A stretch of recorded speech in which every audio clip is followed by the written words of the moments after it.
आज के इस गहरी चर्चा में हम लोग एक ऐसे विषय पर बात करने वाले हैं जो मतलब अगर देखा जाए तो हमारे समाज की सबसे पुरानी और सबसे गहरी संस्था से जुड़ा हुआ है। हाँ, और एक ऐसी संस्था जिसके बिना शायद समाज की कल्पना भी नहीं की जाती। बिल्कुल। और मैं इस डीप ड्राइव की शुरुआत में ही बता दूं कि आज का हमारा जो टॉपिक है ना वो है शादी। लेकिन इसमें हमारा सवाल ये है कि शादी किस्मत है या चुनाव। ये एक बहुत ही बढ़िया सवाल है। हमने इस विश्लेषण के लिए कुछ बहुत ही दिलचस्प नोट्स और लेख इकट्ठे किए हैं। जैसे ओशो के दर्शन से जुड़े कुछ गहरी बातें हैं इसमें, और साथ ही समाज का जो एक नजरिया होता है ना मैरिड लाइफ और सिंगल लाइफ को लेकर, उस पे कुछ शोध लेख भी हैं। सही कहा। और इस पूरी चर्चा का जो एक मिशन है वो बहुत साफ है। हम ये समझना चाहते हैं कि क्या शादी जीवन का एक अनिवार्य हिस्सा है, यानी एक ऐसी मंजिल जहां हर किसी को पहुंचना ही है, या फिर ये एक पूरी तरह से स्वतंत्र चुनाव होना चाहिए, क्योंकि कई बार लोग इसमें उलझ जाते हैं। एकदम। और हम उस सवाल की तह तक भी जाएंगे कि जीवन में सच्ची पूर्णता, जो कंप्लीशन की हम बात करते हैं, वो आखिर आती कैसे। हाँ, और हमारे सुनने वालों के लिए ये स्पष्ट करना बहुत ज़रूरी है कि आज की ये जो बातचीत है वो किसी भी व्यक्ति के लिए महत्वपूर्ण है, चाहे कोई शादीशुदा हो या सिंगल हो, या फिर इस दिशा में अभी सोच ही रहा हो। बिल्कुल। क्योंकि इस जानकारी का मकसद किसी तरह का दबाव बनाना नहीं है, बल्कि दबाव से मुक्त होकर सोचने में मदद करना है। तो चलिए फिर इस विषय की गहराइयों में उतरते हैं। मैं पूरी तरह तैयार हूं। और इस विषय की सबसे दिलचस्प बात यह है कि ये सिर्फ एक सामाजिक रस्म तक सीमित नहीं है। ये हमारे अस्तित्व और हमारी मनोवैज्ञानिक बनावट से जुड़ा हुआ है। वही तो, मतलब बचपन से ही ना एक नैरेटिव सेट कर दिया जाता है, एक डिफॉल्ट सेटिंग की तरह। हाँ, डिफॉल्ट सेटिंग। जैसे कि पढ़ाई पूरी करो, उसके बाद नौकरी लो, और फिर अगला कदम क्या होगा? शादी। एग्जैक्टली। शादी तो करनी है, सबकी होती है। लेकिन जो बात मुझे हमारे नोट्स में सबसे ज्यादा हैरान करने वाली लगी वो ये कि इस पूरी प्रक्रिया में एक बहुत अहम सवाल कहीं पीछे छूट जाता है। सही कहा। वो सवाल कि क्या व्यक्ति इसके लिए तैयार है। हाँ, ये ऐसा लगता है जैसे जीवन कोई चेकलिस्ट हो, हाँ। जिसे बस टिक करते जाना है बिना सोचे समझे। और ये चेकलिस्ट इतनी हावी हो जाती है कि समाज ये पूछना ही भूल जाता है कि जिस इंसान को इस ढांचे में डाला जा रहा है, क्या वो मानसिक और भावनात्मक रूप से तैयार है। यानी इमोशनल मैच्योरिटी की जो हम बात करते हैं। बिल्कुल। जब लोग कहते हैं कि अब शादी की उम्र हो गई है, तो वो पूरी तरह से जैविक उम्र या कैलेंडर के सालों की बात कर रहे होते हैं। एज की बात, 25 साल 30 साल। हाँ, वो ये नहीं देखते कि क्या उस व्यक्ति में वो परिपक्वता आ गई है जो एक दूसरे इंसान के साथ पूरा जीवन साझा करने के लिए जरूरी होती है। ये बात बहुत गहरी है। समाज तो बस ये मान लेता है कि चूंकि ये जीवन का अगला स्वाभाविक कदम है, तो इच्छा और तैयारी तो अपने आप आ ही जाएगी। जो कि एक बहुत ही गलत फहमी है। तैयारी कभी भी नेचुरली नहीं आती, सिर्फ उम्र बढ़ने से। लेकिन देखिए, यहाँ मैं थोड़ा सा पीछे हटना चाहूंगी। क्या हम समाज को इस सब के लिए पूरी तरह से विलन बना सकते हैं? ये एक अच्छा पॉइंट उठाया आपने। मतलब सदियों से इंसानी सभ्यता इसी तरह तो बची रही है ना। क्या ये जो डिफॉल्ट सेटिंग है, ये वास्तव में समाज को जोड़े रखने का एक तरीका नहीं है? ये एक बहुत ही वाजिब पॉइंट है। अगर हम ऐतिहासिक रूप से देखें तो हाँ, विवाह संस्था ने समाज को स्थिरता दी है, संपत्ति या वंश को आगे बढ़ाने का काम किया है। लेकिन हमारे स्रोत, विशेष रूप से जो ओशो का दर्शन है, वो हमें इतिहास से निकालकर चेतना के स्तर पर ले जाता है, एक हायर कॉन्शियसनेस की तरफ। हाँ, वो फ्रीडम वाली बात। बिल्कुल। ओशो का एक बहुत ही गहरा विचार इन नोट्स में दिया गया है, जहां वो कहते हैं कि संबंध तभी सुंदर है जब वो स्वतंत्रता से चुना गया हो। संबंध तभी सुंदर है जब वो स्वतंत्रता से चुना गया हो। इसे थोड़ा और खोलते हैं। इसका सीधा सा अर्थ ये है कि आज के दौर में जब इंसान मानसिक रूप से इतना विकसित हो चुका है, तब भी अगर वो केवल डर या मजबूरी के कारण रिश्ते में बंधा रहा है, तो उस रिश्ते में कोई सच्ची गहराई नहीं आ सकती। तो इस स्वतंत्रता का मतलब सिर्फ इतना नहीं है कि हम अपना जीवन साथी खुद चुने। नहीं, इसका दायरा इससे कहीं ज्यादा बड़ा है। क्योंकि मैं सोची थी कि कई बार लोग लव मैरिज भी करते हैं, लेकिन उसके पीछे भी कहीं ना कहीं वो समाज का ही दबाव होता है कि अब किसी को ढूंढ ही लो। सही पकड़ा आपने। सच्ची स्वतंत्रता का मतलब ये है कि आपके पास शादी ना करने का विकल्प भी पूरी तरह से खुला हो। ओह, अच्छा। और उस विकल्प को चुनने पर आपको किसी तरह के अपराध बोध या गिल्ट का सामना ना करना पड़े। यह एक बहुत बड़ा स्टेटमेंट है। अगर मन के किसी कोने में डर बैठा है कि अगर मैंने शादी नहीं की तो लोग क्या कहेंगे, या फिर बुढ़ापे में मेरा क्या होगा। हाँ, वो सिक्योरिटी वाला डर। बिल्कुल। तो अगर ये डर है तो आपका वो चुनाव स्वतंत्र नहीं है, वो एक मनोवैज्ञानिक मजबूरी बन जाता। और जहाँ डर है वहाँ, जैसा नोट्स में भी है, वहाँ प्रेम नहीं हो सकता। एकदम सही।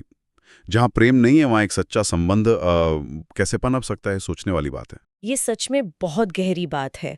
और इसी स्वतंत्रता वाले पहलू से हमारा अगला पॉइंट जुड़ता है, जो मुझे पढ़ने में काफी दिलचस्प लगा। सिंगल लाइफ वाला। हाँ, बिल्कुल वही। क्योंकि अगर कोई इंसान इस सामाजिक स्क्रिप्ट को नकार देता है और पूरी जागरूकता के साथ सिंगल रहने का चुनाव करता है, तो समाज का जो रवैया होता है ना, वो देखने लायक होता है। हाँ, वहाँ पर लेबल्स लगने शुरू हो जाते हैं। वही तो। हमारे सूत्रों में इस तो बहुत विस्तार से जिक्र है कि कैसे सिंगल रहने वालों पर अलग अलग ठप्पे लगाए जाते हैं। लोग तुरंत ये मान लेते हैं कि इस व्यक्ति में जरूर कोई प्रॉब्लम होगी, या फिर इसको कमिटमेंट से डर लगता है। हाँ, कमिटमेंट इश्यूज। या एक और बहुत कॉमन लेबल है कि ये तो अपने करियर को लेकर पागल है, बस काम काम काम, उसका जीवन तो अधूरा है। इन लेबल्स के पीछे का जो साइकोलॉजी है ना, उसे समझना बहुत जरूरी है। जब समाज किसी ऐसे व्यक्ति को देखता है जो परंपरागत ढांचे से बाहर खुश है, तो वो समाज के उन लोगों के लिए एक डर बन जाता है। एक डर? वो कैसे? क्योंकि उन्होंने अपनी इच्छाओं को मारकर केवल समाज को खुश करने के लिए उस ढांचे को अपनाया था। तो जब वो किसी को इससे बाहर आजाद देखते हैं तो उनकी अपनी चॉइसेस पर सवालिया निशान लग जाता है। ओ, मतलब उनको अपना ही जीवन गलत लगने लगता है, तो वो दूसरे को नीचा दिखाते हैं। एग्जैक्टली। इसलिए वो उस सिंगल व्यक्ति को अधूरा साबित करने में लग जाते हैं। उन्होंने मैरिटल स्टेटस को ना जीवन की पूर्णता का एक सर्टिफिकेट मान लिया है। एक सर्टिफिकेट, ये बहुत सही शब्द इस्तेमाल किया। पर क्या मैरिटल स्टेटस सच में कोई सर्टिफिकेट है? पूर्णता तो भीतर की एक अवस्था है। किसी के सिंगल होने का मतलब ये कतई नहीं है कि उसकी लाइफ में कोई डेफिशिएंसी है या वो अधूरा है। लेकिन यहाँ मैं थोड़ा डेविल्स एडवोकेट बनना चाहूँ। हाँ हाँ, बिल्कुल बताइए। अगर हम इसे एक दूसरे नजरिए से देखें, तो क्या समाज की इस चिंता में थोड़ी सी भी सच्चाई नहीं है? इंसान आखिरकार एक सामाजिक प्राणी है ना। क्या पूरी जिंदगी अकेले रहने का जो चुनाव है, वो अंततः अकेलेपन और डिप्रेशन की तरफ नहीं ले जाता? क्या ये कमिटमेंट इश्यूज वाली बात बिल्कुल ही गलत है? ये एक बहुत ही शानदार तर्क है, और यहीं पर हमें दो शब्दों के बीच का जो बारीक अंतर है उसे पकड़ना होगा। अकेलेपन और एकांत के बीच का अंतर। Loneliness and aloneness. बिल्कुल। हमारे सोर्सेज में इसका बहुत ही खूबसूरती से विश्लेषण किया गया है। अकेलेपन एक नकारात्मक स्थिति है जहां आप किसी की कमी महसूस करते हैं, जहां अंदर एक खालीपन होता है। जहां आप चाहते हैं कि कोई हो पर कोई है नहीं। हाँ, लेकिन एकांत एक बहुत ही सकारात्मक और ऊर्जा से भरी स्थिति है, जहां आप खुद के साथ होने का आनंद ले रहे होते हैं। यानी खुद की कंपनी एंजॉय करना। सही पकड़ा। और जो आपने कमिटमेंट इश्यूज की बात की ना, वो तब होता है जब आप किसी से जुड़ना तो चाहते हैं, लेकिन अपनी इन्हीं असुरक्षाओं के कारण या किसी पुराने डर के कारण भागते हैं। वो भागना हुआ। लेकिन अगर कोई व्यक्ति अपने एकांत में पूर्ण महसूस करता है, उसे अपने जीवन को अर्थ देने के लिए किसी दूसरे की जरूरत नहीं है, तो उसे कमिटमेंट इशू कहना समाज की अपनी समझ की कमी को दर्शाता है। वाओ, ये डिस्टिंक्शन बहुत क्लियर है।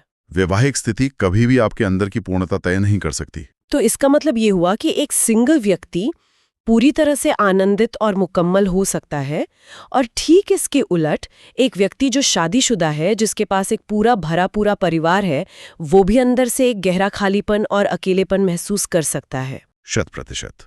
और यही कारण है कि सिंगल होने को एक कमी के रूप में देखना पूरी तरह से एक भ्रम है। ये बाहरी दुनिया के पैमानों से भीतर की दुनिया को नापने की एक नाकाम कोशिश है। ये विचारना सच में बहुत सी भ्रांतियों को तोड़ता है। और इसी बात से हम उस सिचुएशन पर आते हैं जो शायद हमारे आसपास सबसे ज्यादा देखने को मिलती है। कौन सी सिचुएशन? वही सामाजिक दबाव बनाम व्यक्तिगत तैयारी। नोट्स में एक बहुत ही रियलिस्टिक एग्जाम्पल दिया गया है, जिसे मैं यहाँ मेंशन करना चाहूंगी। हाँ, जरूर। देखिए, एक ऐसा इंसान जो अपने करियर में स्टेबल है, खुश है, लेकिन अचानक से जैसे ही वो अपने 30वें साल में 30s में एंटर करता है, तो परिवार में एक अजीब सी घबराहट शुरू हो जाती है। वो सोसाइटी क्लॉक वाली टिकिंग। हाँ, वही सोसाइटी क्लॉक टिक टिक करने लगती है। वो रिश्तेदारों से तुलना शुरू हो जाती है कि अरे फलां के बेटे या बेटी की तो शादी भी हो गई, बच्चे भी हो गए, और तुम अब तक अकेले हो। बिल्कुल। और फिर होता ये है कि वो व्यक्ति जो शायद अभी मेंटली तैयार भी नहीं था, वो सिर्फ उस प्रेशर को शांत करने के लिए शादी के मंडप में बैठ जाता है। और ये सिनेरियो जितना कॉमन है ना, सच कहूं तो उतना ही खतरनाक भी है। खतरनाक कैसे? देखिए, जब कोई व्यक्ति इस तरह के दबाव, परिवार की चिंता और दूसरों से तुलना के कारण शादी करता है, तो वो एक बहुत ही बुनियादी गलती कर रहा होता है।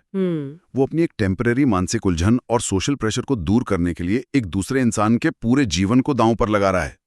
उस रिश्ते में ना कोई सच्ची प्रतिबद्धता या कमिटमेंट नहीं होती। लेकिन अगर कमिटमेंट नहीं है तो फिर वो रिश्ता आखिर किस बुनियाद पर टिकता है?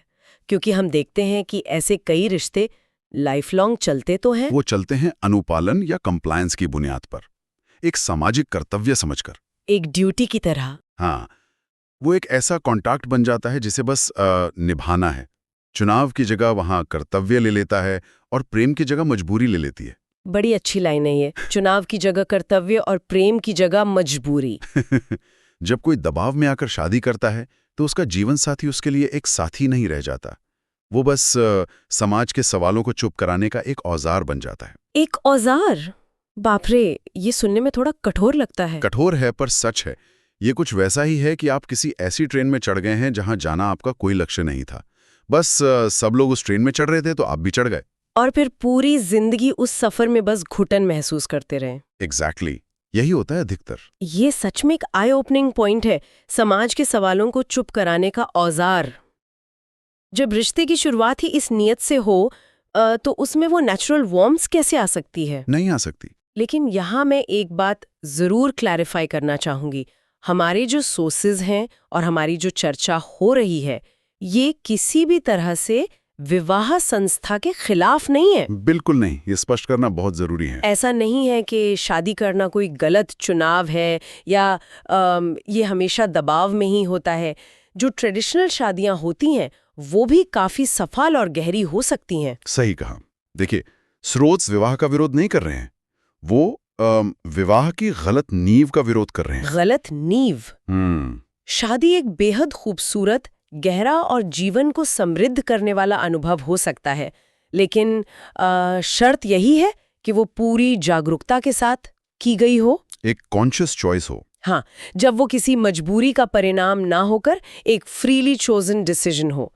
जब दो मैच्योर लोग जो अपने आप में पूर्ण हैं एक साथ आते हैं तो वो अपनी कमियों को छिपाने के लिए नहीं जुड़ते, बल्कि अपनी पूर्णता को शेयर करने के लिए जुड़ते हैं। बिल्कुल। उनका उद्देश्य केवल एक दूसरे का विकास और एक सच्चा साथ होता है, ग्रोथ और कंपेनियनशिप। लेकिन क्या हम इंसानों की फितरत ऐसी नहीं है कि हम हमेशा किसी ना किसी सहारे की तलाश में रहते हैं?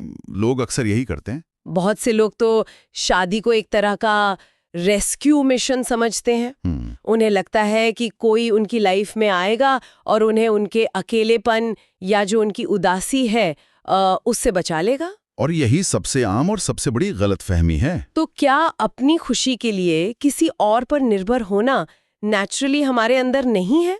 यहीं पर ओशो का दूसरा सबसे अहम विचार हमारे सामने आता है। उनका एक बहुत ही पावरफुल कोट है। हाँ, वो कंप्लीशन वाला, राइट? हाँ, ओशो कहते हैं, पहले स्वयं पूर्ण बनो, फिर संबंध पूर्ण होगा। पहले स्वयं पूर्ण बनो। अगर आप अपने भीतर के अकेलेपन और उदासी से भागने के लिए शादी कर रहे हैं तो आप केवल एक भ्रम पाल रहे हैं। कोई भी दूसरा इंसान आकर आपके अंदर के उस खालीपन को नहीं भर सकता। क्योंकि वो खालीपन तो आपका अपना है। एग्जैक्टली। अगर आप भीतर से दुखी हैं तो आप अपने रिश्ते में भी उसी दुख को लेकर जाएंगे। आप उस सामने वाले व्यक्ति से उम्मीद करेंगे कि वो आपको खुश रखे, और जब वो ऐसा नहीं कर पाएगा, क्योंकि भला कोई और कब तक आपको खुश रख सकता है, तो उस रिश्ते में कलश और कड़वाहट पैदा होगी। एग्जैक्टली। वो संघर्ष होना ही है। मतलब हम लोग अपनी अंदर की समस्या का एक बाहरी समाधान ढूंढने की कोशिश कर रहे होते हैं। हाँ, जो कि संभव ही नहीं है। ये तो ऐसा हुआ जैसे कि दो लोग जो खुद अंदर से पूरी तरह खाली और गरीब हैं, वो एक दूसरे से अमीर होने की उम्मीद कर रहे हैं। वाह, क्या शानदार उदाहरण दिया आपने। दो खाली बर्तन मिलकर एक भरा हुआ बर्तन नहीं बना सकते। बिल्कुल नहीं बना सकते। संबंध तब काम करता है जब आप अपनी खुशी से इतने लबालब भरे हों कि आप उसे किसी और के साथ बांटना चाहें।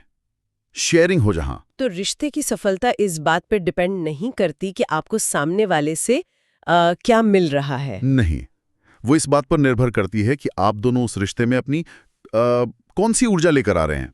अगर आप दोनों अपने आप में मुकम्मल हैं, पूर्ण हैं, तभी वो रिश्ता एक मजबूरी ना होकर एक उत्सव बन सकता है, एक सेलिब्रेशन।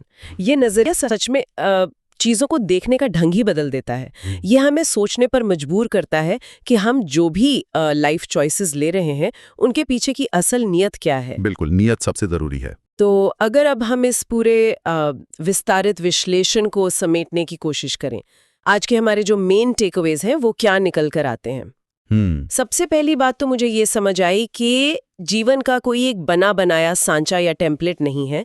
हम सभी की यात्राएं, हमारी मानसिक बनावट एकदम अलग है। एकदम सही। जीवन कोई ऐसा मैथ का फॉर्मूला थोड़ी है जैसे हर किसी पर लगा दिया जाए। हाँ, शादी कोई ऐसी किस्मत या डेस्टिनी नहीं है जिसे हर किसी को अनिवार्य रूप से पाना ही है। और ना ही सिंगल रहना कोई ऐसी कमी है जिसे हर हाल में दूर किया जाना चाहिए।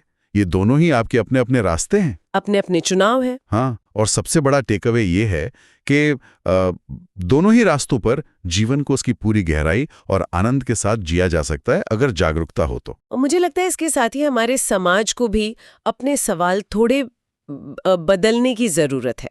हम हमेशा यही पूछते हैं ना कि क्या आपने शादी कर ली, या फिर आप अभी तक सिंगल क्यों हैं? हाँ, ये सवाल काफी सतही और सुपरफिशियल है। इन बातों से तो यही लगता है कि ये सवाल अब पुराने हो गए हैं। असली सवाल ये होना ही नहीं चाहिए कि आप समाज के किस सांचे में फिट बैठते हैं। तो फिर असली सवाल क्या होना चाहिए? असली सवाल ये होना चाहिए कि क्या आप अपने जीवन के प्रति पूरी तरह से जागरूक हैं, और क्या आप भीतर से संतुष्ट और पूर्ण महसूस करते हैं? क्या आप अवेयर हैं और फुलफिल्ड हैं?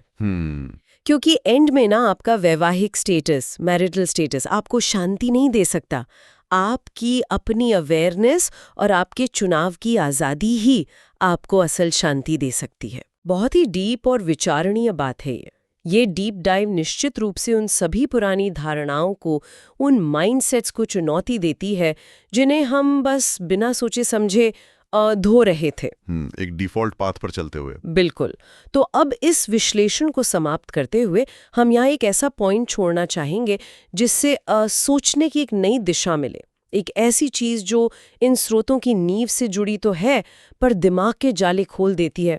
मैं खुद इसको सुनने के लिए बहुत उत्सुक हूँ। देखिए, एक पल के लिए सोचिए, अगर हमारा समाज कल से ही शादियों का जो ये इतना भव्य जश्न मनाया जाता है उसको पूरी तरह से बंद कर दे, अगर समाज शादी को एक सामाजिक उपलब्धि या किसी तरह का मेडल मानना छोड़ दे, कोई स्टेटस सिंबल ना रहे, हाँ, कोई बड़ी बड़ी पार्टियां ना हो, रिश्तेदारों को दिखाने के लिए कोई रुतबा ना बचे, केवल दो लोग हों और उनका आपसी कमिटमेंट हो, तो फिर क्या होगा? तो बस यही सोचना है कि ऐसे कितने लोग बचेंगे जो वास्तव में केवल और केवल अपने मानसिक विकास और एक सच्चे जीवन साथी के साथ यात्रा करने के लिए विवाह का चुनाव करेंगे। ये तो बहुत ही कमाल का थॉट है ना? क्या हम सच में एक साथी चाहते हैं या हम केवल उस सामाजिक जश्न और उस वैलिडेशन के भूखे हैं? ये एक ऐसा पॉइंट है जो हम सभी को अपने अपने व्यक्तिगत चुनावों की ईमानदारी को पूरी गहराई से टटोलने के लिए आमंत्रित करता है। मैं इस बात से पूरी तरह सहमत हूँ। ये असल में आईना दिखाने जैसा है। बिल्कुल। और उम्मीद है कि इस डीप डाइव से हमारे सुनने वालों को कुछ नए नजरिए मिले होंगे। इस आखिरी सवाल पर जरूर विचार कीजिएगा। आज की इस चर्चा में बस इतना ही। इस गहरी जानकारी पर सोचें और अपने जीवन को पूरी जागरूकता के साथ जिएं।